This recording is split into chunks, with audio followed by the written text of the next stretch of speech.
Imagine for a moment that you get given a basket like this one when you were born, and over time you collect words of impact, words that maybe your friends, your family, your foes have said to you, and you start forming your own internal dictionary. Now imagine that one day you decide to do a little bit of editing on your dictionary and have a look at where these words have come from.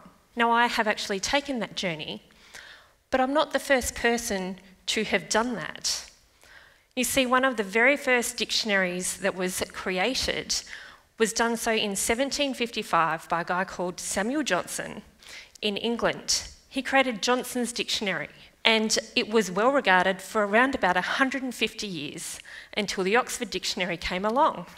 Now, in my research, I was having a look at how he had chosen which words would go in this dictionary. And what's interesting is our words can indicate both our time, our place, our position, our perception of the world. An example of this is the humble oat, the breakfast cereal, things my kids eat for brekkie each day, Uncle Toby's porridge. Samuel's definition of oats.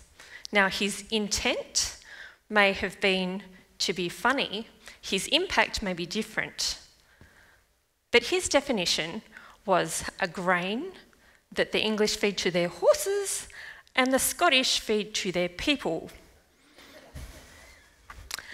Now, I'm pleased to say that oats no longer has that definition.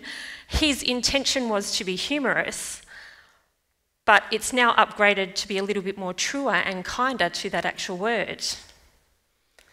So when I decided to go on my own journey and start looking at words that created me and that impacted my life, I started having a look.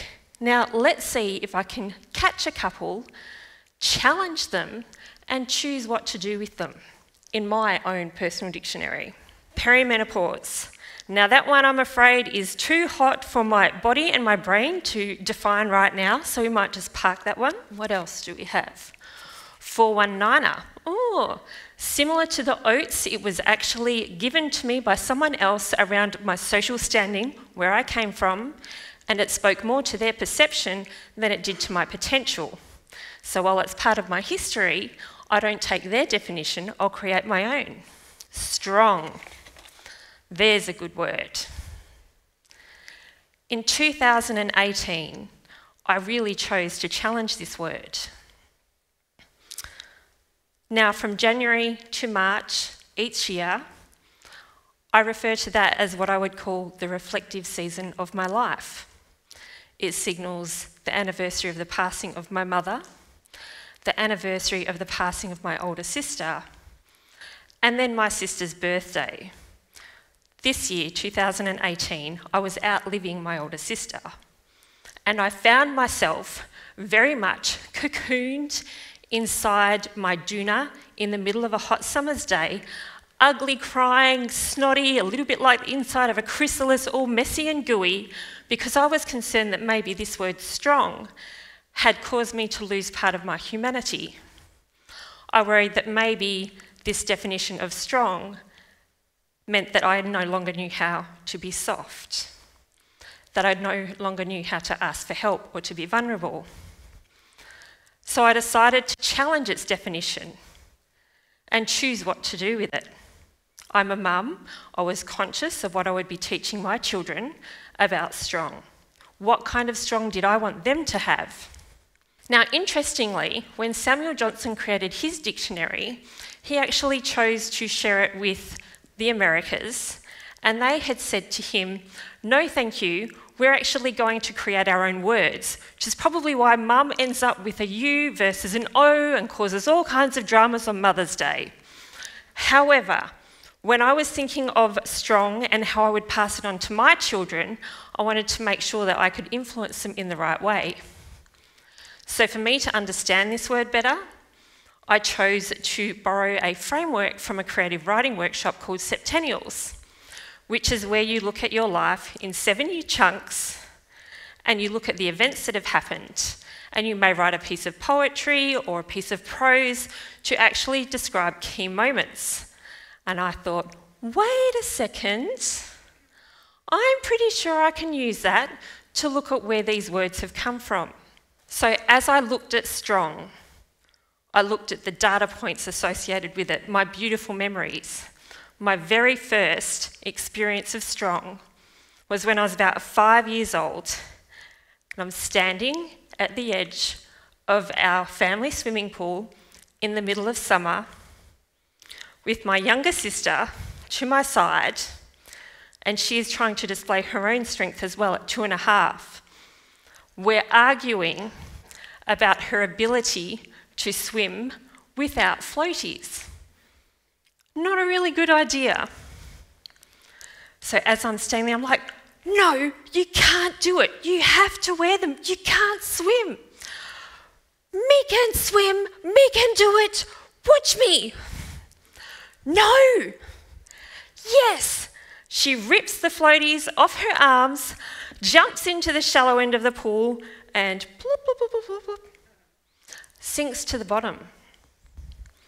Now this memory is so crystal clear that if I close my eyes, I know that I lie down, I can feel the mix of the heat from the water and the concrete on my tummy, and I reached into the pool, I pulled her up by her handmade leopard print bikini, and I start yelling, "Mom! Mom, she's drowning, Mom!" And her little blue-eyed, freckled face is peering at me above the waterline. Now fortunately, our mother comes out and completes the rescue. But in my mind, I was the hero. I saved my sister. I thought I was going to be famous. I thought that the newspapers were going to come. I thought I was going to get a medal, everything. So anyone who came to visit us would hear the story.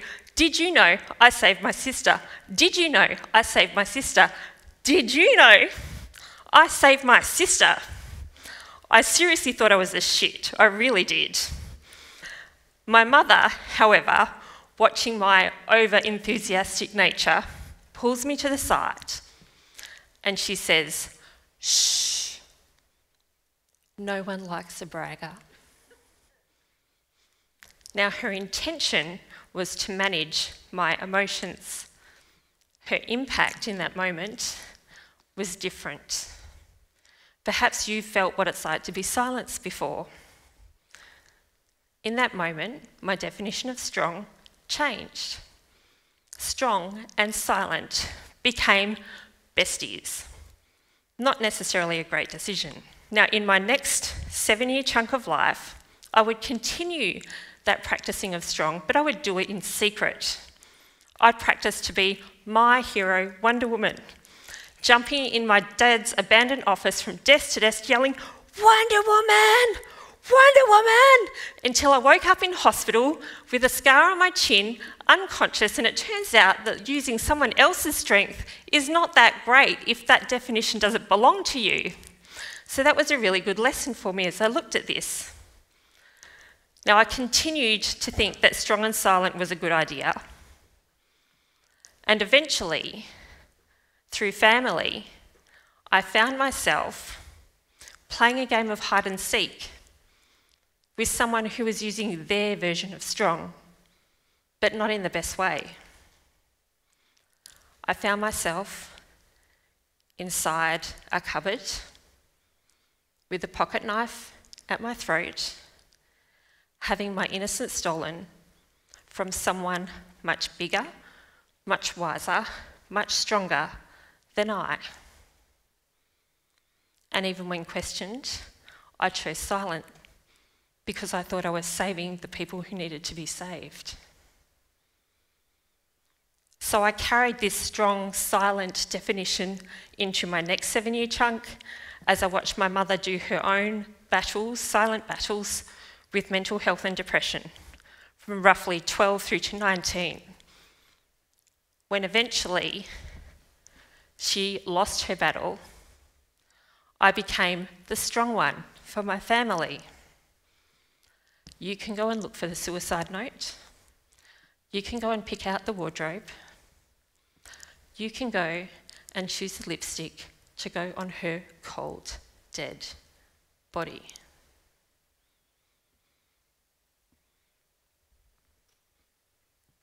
I didn't want that definition of strong after that.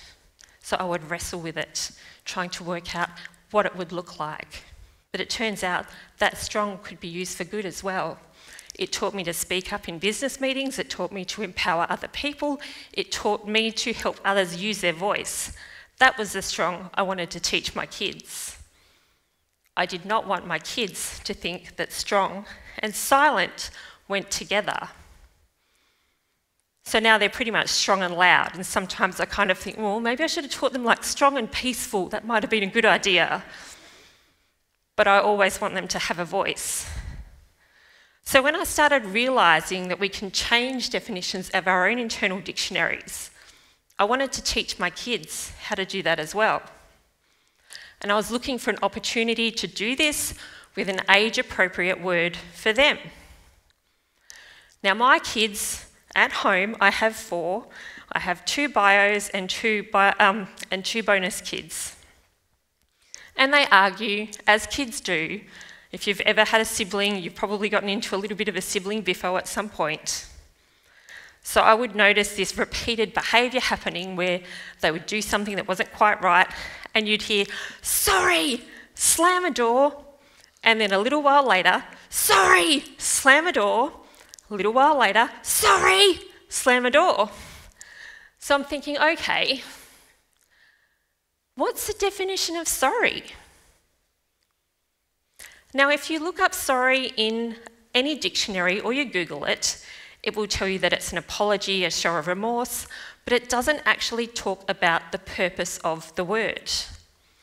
So I decided I wanted to create my own definition of sorry for my kids and for my family. You see, if you ask any of my kids to look up the definition of sorry, they'll actually say, "It's not quite right." Because in our home, sorry means that you're committing to change your actions or behaviours for the better. Sorry has purpose behind it. So I started to challenge all of these other words that meant something to my family, to my community, to myself, in terms of how it could change identity.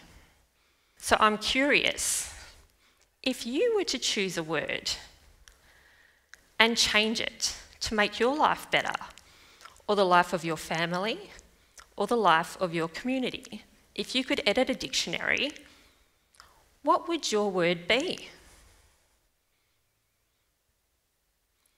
I started looking at words like success, love, acceptance, and whether they were still relevant to my time and my place, or whether I was carrying a definition that belonged to someone else that was given to me at another time that no longer fit the future I wanted to create. I mean, could you imagine if we started teaching our children about the purpose of words? I mean, sure, they learn whether it's an adjective, a noun, a pronoun, they learn how to blend sounds, but what would happen if we taught them about the purpose of what they were saying?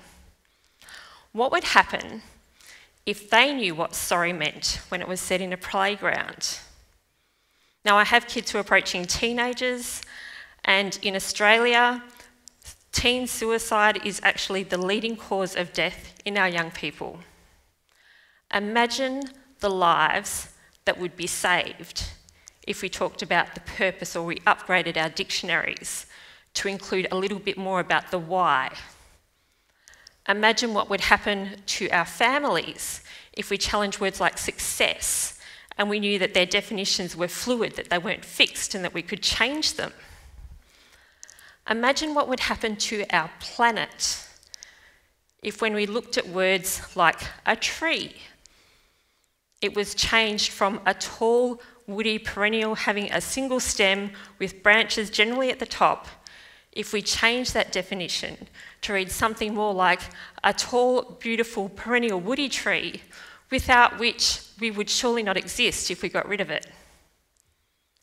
Imagine the lives that we would change, your lives, the family, the future, if we just simply upgraded our dictionaries. Thank you.